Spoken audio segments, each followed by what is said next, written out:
ओम शांति। 19 मई 2026 के बाबा के मधुर महावाक्य। बाबा कहते मीठी बच्ची, आत्म अभिमानी भव। चलते फिरते उठते बैठते यही अभ्यास करते रहो तो तुम्हारी बहुत उन्नति होती रहेगी। आत्म अभिमानी भव। चलते फिरते उठते बैठते यही अभ्यास करते रहो तो तुम्हारी बहुत उन्नति होती रहेगी। प्रश्न, बाप की एक्यूरेट याद किन बच्चों की बुद्धि में रहेगी? बाप की एक्यूरेट याद किन बच्चों की बुद्धि में रहेगी? उत्तर, जिन बच्चों ने बाप को एक्यूरेट जाना है। कई बच्चे कहते हैं कि बिंदु को भला कैसे याद करें? भक्ति में तो अखंड ज्योति समझ याद करते आए, अभी बिंदी कहकर मूंझ जाते हैं। इसलिए पहले पहले ये निश्चय हो कि बाप अखंड ज्योति नहीं, वह तो अति सूक्ष्म बिंदु है, तब याद एक्यूरेट रह सकती है। ओम शांति। सभी बच्चे याद में बैठे हैं, मन मना भाव। बाप कहते, बाप ने जब ये सहज राजयोग सिखाया तब ये संस्कृत अक्षर नहीं बोले। ये तो संस्कृत जानते ही नहीं, बाप तो हिंदी में ही समझाते हैं। भले ये रथ हिंदी, सिंधी तथा इंग्लिश जानने वाला है, परंतु बाप समझाते हिंदी में ही है। जो जिस धर्म का है उनकी भाषा है, अपनी या हिंदी भाषा ही चलती है। ये भाषा समझना सहज है और ये स्कूल ही भी वंडरफुल है।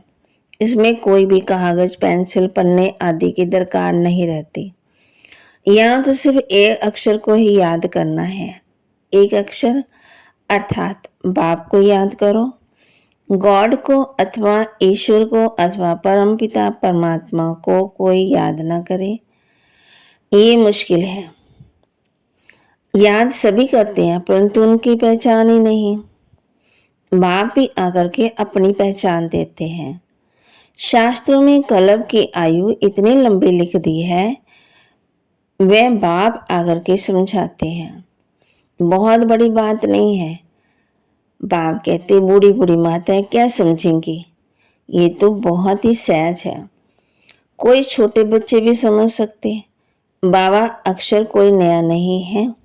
शिव के मंदिर में जाते तो बुद्धि में आता है कि ये बाबा है, वह निराकार है। सभी मनुष्य मात्र बाबा कहते, हम सर्व आत्माओं का बाप एक ही है।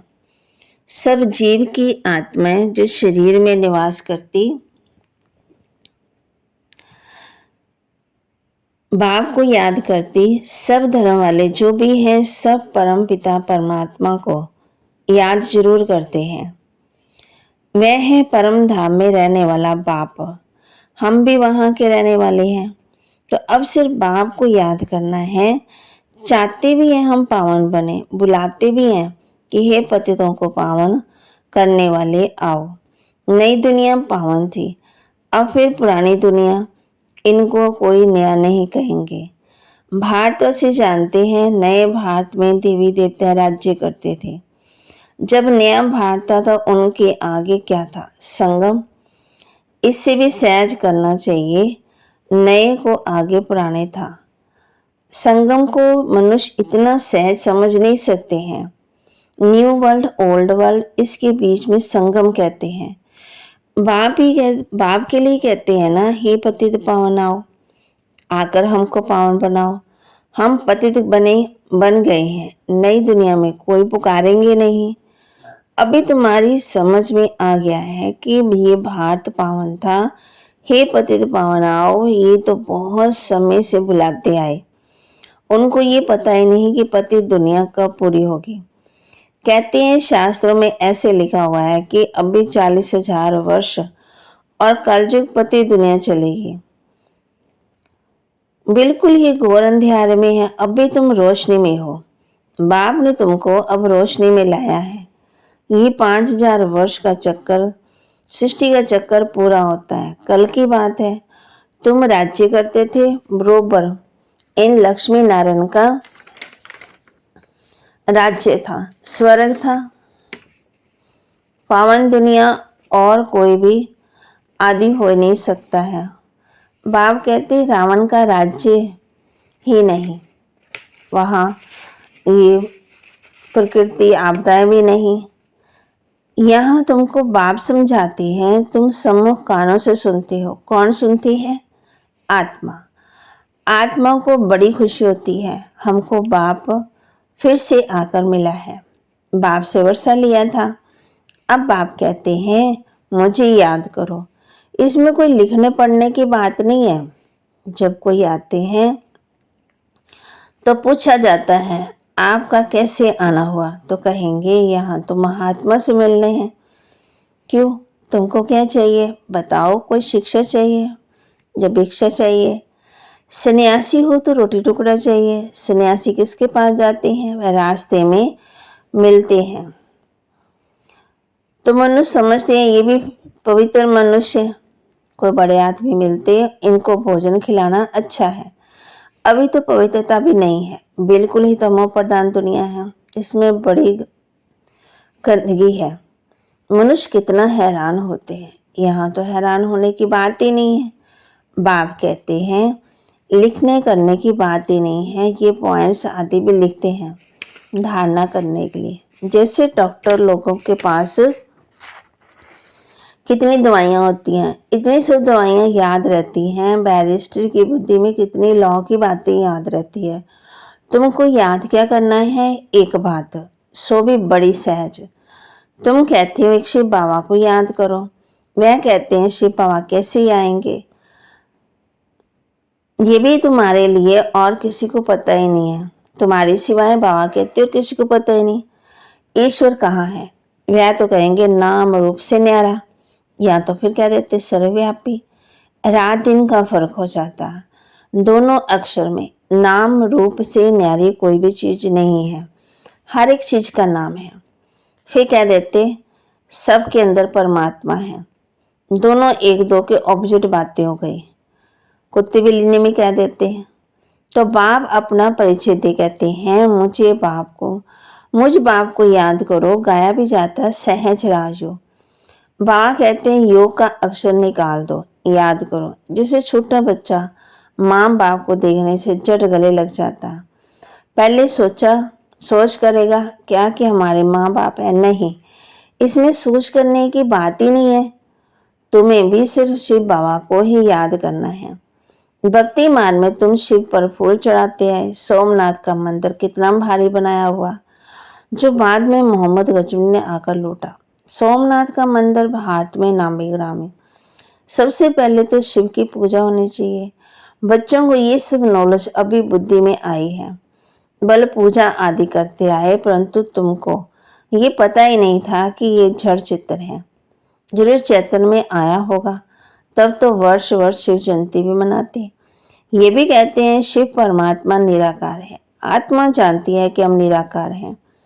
अभी तुम आत्माभिमानी बनते हो, बहुत सहज। वह तो तुम्हारा बाबा ज्ञान का सागर, सुख का सागर, पतित पावन, उनकी बहुत महिमा है। ब्रह्मा विष्णु शंकर की इतनी महिमा नहीं, एक की महिमा गाते हैं। अब तुम बच्चे जानते हो बाबा आकर हमको वर्षा दे रहे हैं। जैसे लौकी बाप बच्चों का लालन पालन करते, ध्यान रखते, पढ़ाते नहीं। पढ़ाई के लिए स्कूल में जाते, फिर वानप्रस्थ में गुरु किया जाता। आजकल तो छोटे छोटे बच्चों, छोटे बड़े सबको गुरु करा देते। यहाँ तो तुमको बच्चों को कहता हूँ शिव बाबा को याद करो। सबका हक है, सब मेरे बच्चे हैं। तुम्हारे में भी कोई है जो अच्छी रीति याद करते। कई कहते हैं बाबा किसको याद करें, बिंदी को कैसे याद करें? बड़ी चीज को याद किया जाता है। अब परमात्मा जिसको तुम याद करती हो वह चीज क्या है? तो कह देते अखंड स्वरूप ज्योति है। परंतु ऐसे नहीं है, अखंड ज्योति को याद करना रोंग हो जाता। या तो एक्यूरेट चाहिए, पहले एक्यूरेट जानना चाहिए। धारणा के लिए मुख्य सार, सुदर्शन चक्करधारी बन 84 का चक्कर बुद्धि में फिराते रहना है। बेहद के बाप को याद कर बेहद का वर्षा लेना है। पावन बनना है। सुदर्शन चक्रधारी बन 84 का चक्कर बुद्धि में फिराते रहना है। बेहद के बाप को याद कर बेहद का वर्षा लेना है, पावन बनना है। किसी भी चीज की लालच नहीं करनी है। जो मिले उसमें खुश रहना है, रोटी टुकड़ खाना है, बाप की याद में रहना है। किसी भी चीज की लालच नहीं करनी। जो मिले उसमें खुश रहना है, रोटी टुकड़ खाना है, बाप की याद में रहना है। वरदान। सबके दिलों के राज को जान, सर्व को राजी करने वाले सदा विजयी भव।